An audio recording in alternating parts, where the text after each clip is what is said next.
Ang awiting ito ay para sa lahat ng mga OFW sa Hong Kong.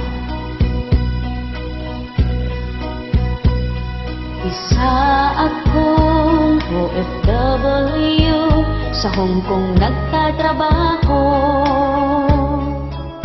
Laging nag-aabang na dumating araw ng linggo,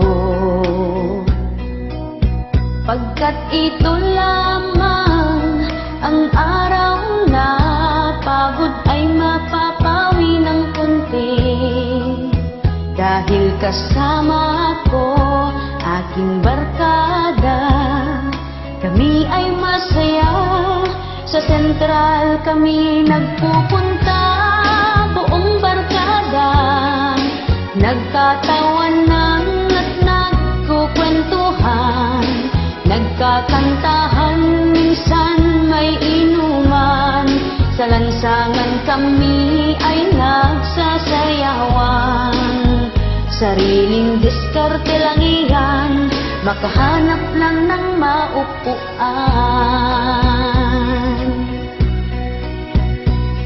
Ngunit ngayon, kaming lahat ay nalulungkot.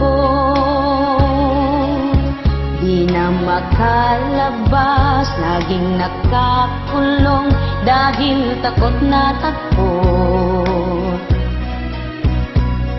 Ang dating tanong, saan tayo sa linggo? Ngayon saan ang rally sa linggo?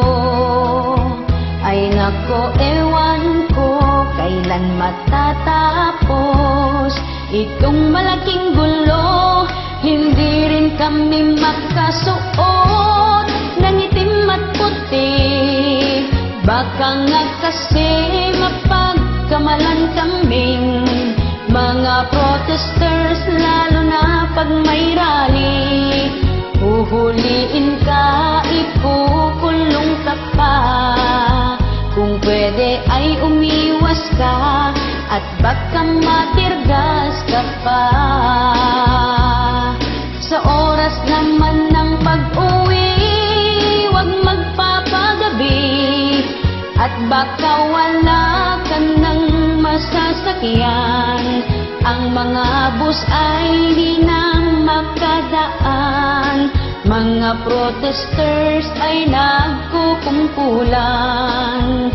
Sinunog pa ang MTR, kaya sarado na naman.